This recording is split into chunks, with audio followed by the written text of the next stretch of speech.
इसमें हम डाल देंगे अंडा।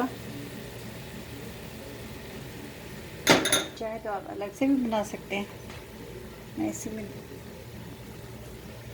इसको देखिए बना लूँगी।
ये मैं बंद गोभी थोड़ी सी और डाल दूँगी, क्योंकि वो थोड़ी क्रंची रहेगी। पहले जो डाली थी वो थोड़ी सॉफ्ट हो गई है। तो थोड़ी सब्जियाँ क्रंची हो तो फिर मज़ा आता है खाने में।